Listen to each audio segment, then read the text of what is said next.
WhatsApp guys, Sambit Patra sir की आज debate देखने वाले मौलाना के अगेंस्ट और इस वीडियो का लिंक डिस्क्रिप्शन में है। जय हिंद जय भारत जरूर लिख देना। कहां से देख रहे हो वीडियो ये भी बताना। मस्त होगी डिबेट, एक नंबर। पहली मुझे लग रहा है 1 2 3 गो।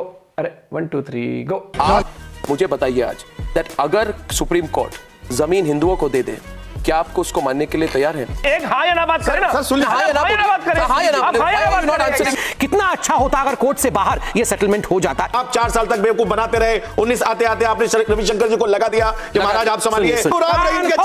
मौलाना मंदिर वही बैठ जाओ शिशुपाल, बैठ जाओ 91 92 93 94 95 96 97 मौलाना बैठ और सुन। कितना भी चिल्लाएगा मंदिर वही बनेगा। घोड़े खोल ले। My question to you is, to you Fahim Beg, to you is that if the Supreme Court, you keep saying court का ऑर्डर आने दीजिए, कोर्ट का ऑर्डर आने दीजिए, कोर्ट का ऑर्डर आने दीजिए, कोर्ट का आने दीजिए। आप मुझे बताइए आज that अगर सुप्रीम कोर्ट जमीन हिंदुओं को दे दे, क्या आपको उसको मानने के लिए तैयार है? If the Supreme Court gives the site to the Hindus, will you or Owaisi accept it? बताओ। Will you accept? No, don't say देखिए।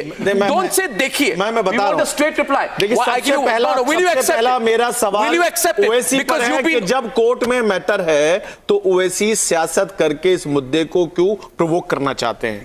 मैंने पर्सनल लॉ बोर्ड को एक चिट्ठी लिखी है, ओवैसी को बोर्ड से निकाला गया। आप सर मैं मान रहा हूं सर, आऊंगा। देखिए फिर मैं वो बात रह जाएगी। मैं आप ही की तरफ से बोल रहा हूं, मैं आपकी तरफ से बोल रहा हूं। ओवैसी को बोर्ड से निकाला जाए।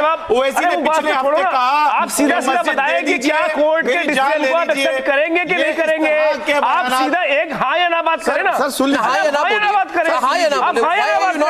आप सीधा सीधा मुद्दे को बेखाने का बात कर रहे हैं। श्री रविशंकर आप सीधा सीधा बात करें हाँ या ना। Both of them, please. आचार्य जी, जो लोग इस मुद्दे को राजनीतिक का रंग देकर देश में आग लगाने की बात कर रहे हैं, आप विरोध करने का प्रयास और सुन लीजिए, आप क्या कह रहे हो? आप बिल्कुल पूरी जिम्मेदारी के साथ 3 तलाक पे आपने एक्सेप्ट किया, पूरी जिम्मेदारी के साथ आपने एक्सेप्ट किया। अब बात हो रही है कितने डिसीजन आए आप लोगों ने उस पे एक्सेप्ट नहीं किया, तो क्या मुद्दा किस क्या बात से हुआ? आप अच्छा चलिए आप ही की बात बताइए। क्या आप दंगे हो गए? क्या किसी का सर काटा गया? एक्सेप्ट किया नहीं क्या आपने? सीरिया बना एक्सेप्ट किया नहीं क्या? अरे आप आज कह रहे हैं देश में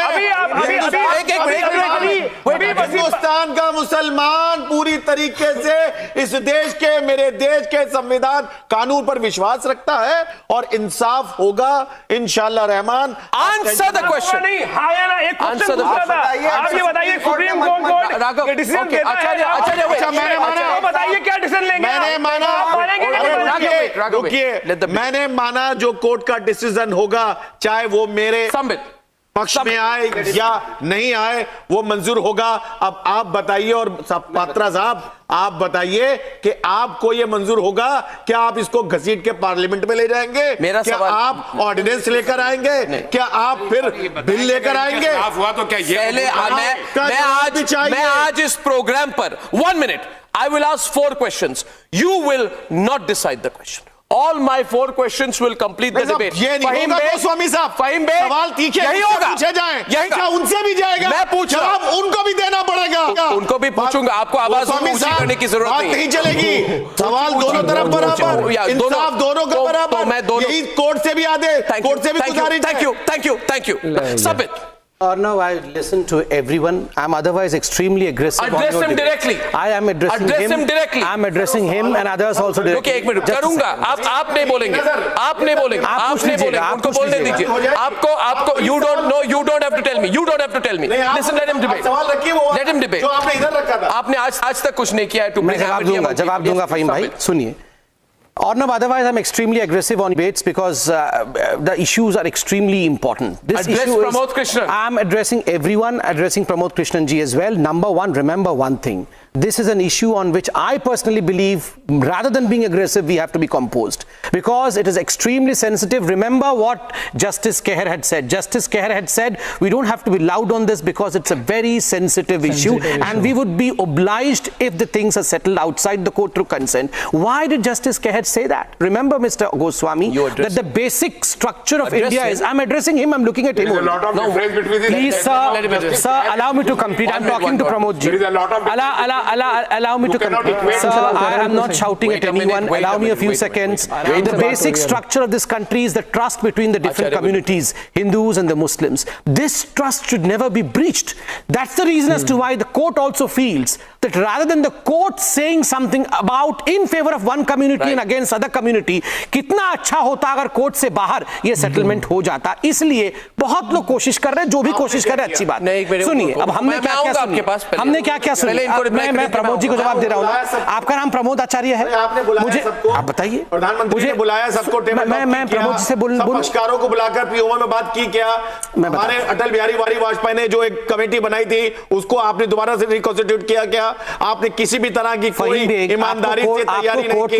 के विषय में कुछ पता है? पहला कदम मंदिर बनाने के लिए नहीं उठाया.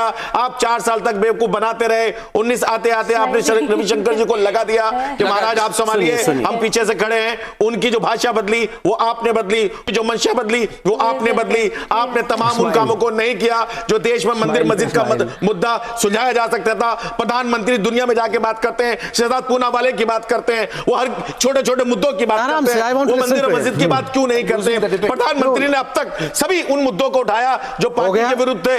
उन्होंने अब तक उस मुद्दे को क्यों उठाया जो 2 सीटों से आज सत्ता में आप आ गए? आज आप पूरा खराब हो जाएगा. पूरे दुनिया में घूम चुके, विश्व भ्रमण कर लिया. क्या इस देश के उस बड़े मुद्दे को जहां हजारों लोगों की जहां उस मुद्दे को जो इस देश का गाली हो चुके हैं, शिशुपाल मत बनो. जो देश को पूरे शिशुपाल मत बनो मौलाना. चाहते हैं मौलाना 91, 90, 91, 92, 93, 94, 95, 96, 97. शिशुपाल बैठ जा मौलाना, बैठ और सुन. कितना भी चिल्लाएगा मंदिर वही बनेगा. घोड़े खोल ले, मंदिर वही बनेगा मौलाना. मंदिर वही बनेगा मौलाना. बैठ जा मौलाना. शिशुपाल बैठ जाओ शिशुपाल. शिशुपाल बैठो शिशुपाल. वही बनेगा मंदिर. शिशुपालों का श्री रविशंकर मंदिर वही बनेगा. Shri Ravishankar respond to Pramod Krishnan. Time back 1 minute. Time back 1 minute. खोल के सुन. 4 साल बाद ये वही बनेगा. कान खोल के सुन मौलाना, मंदिर वही बनेगा. और बोलो स्वामी जी, कान खोल के सुन आप बाबा गुरु राम रहीम के चेले हैं. अरे मैं कैसे बात करूं? आप गुरु राम रहीम के चेले हैं मौलाना. मंदिर वही बनेगा. वही कहना चाहिए बनेगा. आपके चेहरे पर, आपकी भाषा में, आपके शब्दों में, आपकी आंखों में नजर आ रहा है. पूरी डिबेट एक तरह से होता ना. बैठ शिशुपाल है संबित पात्रा सर की. ये वीडियो डिबेट है पुरानी काफ़ी, लेकिन ये डिबेट वायरल भी बहुत हुई है. और दही आज आप सबके सामने वो चीज़ आपको पता ही है कि वो आ चुका है. क्या कहते हैं, डिसीजन आ चुका था सुप्रीम कोर्ट का. रेडी है. 22 तारीख को होगा इनॉग्रेशन. और भैया उस दिन मनेगी पूरे देश में एक तरीके से दिवाली ही, मोदी जी ने भी कहा था. और वहाँ पर ये देखना जोरों शोरों से कार्य इतना प्रगति पर. हमने इतने सारे व्लॉग्स भी देखे हैं. लोगों में एक अलग ही उत्साह है, लोग खुश हैं वहाँ पर. और ये चीज़ है ना, छोटी छोटी डिटेल से पता लग रही है कि एक बार में 1 लाख लोग इजीली वहाँ पर जा सकते हैं. 70% एरिया जो है राम मंदिर का वो ग्रीनरी है, 30% में कंस्ट्रक्शन है, और लॉकर फैसिलिटीज़ है, बहुत चीज़ें हैं जो कि. और टूरिज्म बढ़ेगा. रेलवे स्टेशन बन गया है अयोध्या में, और एयरपोर्ट बन गया है जिससे कनेक्टिविटी बहुत इजी हो जाएगी. लोगों को रोजगार इतना मिलने वाला है अच्छे से. अमृत भारत एक्सप्रेस भी चला दी गई है लोगों की कंफर्टेबली वहाँ तक पहुँचने के लिए. तो भारत तरक्की कर रहा है. भारत, अब कई लोग बोल देंगे कि ये मुद्दा लेके वोटिंग. भाई बीजेपी सिर्फ राम मंदिर के ऊपर वोटिंग नहीं ले रही है. बीजेपी ने काम करके, मोदी जी ने काम, टू बी प्रिसाइज, मैं किसी पार्टी का नाम लूँ, मैं कहूँगा हम भैया वोट देते ना, हम देख के देते कि हमें मोदी जी पे हमें विश्वास है और वो काम कर रहे हैं. बाकी देखो सबका अपना पॉइंट ऑफ व्यू होता है. और मर्जी है वोट देने की तो, लेकिन डिबेट हमेशा इसलिए मस्त मजेदार होती है कि डिबेट में कई बार ना आउट ऑफ कॉन्टेक्स्ट भी चले जाते हैं लोग। जैसे यहाँ शिशुपाल वाली बात आ गई थी, वो फन लग रहा था, लेकिन और समित पात्रा की तो एक तो हल्की सी स्माइल रही डिबेट में, और फिर जो उनका पॉइंट ऑफ व्यू आता है। आपको कैसी लगी डिबेट? आप अपना पॉइंट ऑफ व्यू और प्रतिक्रिया कमेंट में बताएं जरूर। मिलते हैं कपड़े के साथ, बाय बाय, टेक केयर।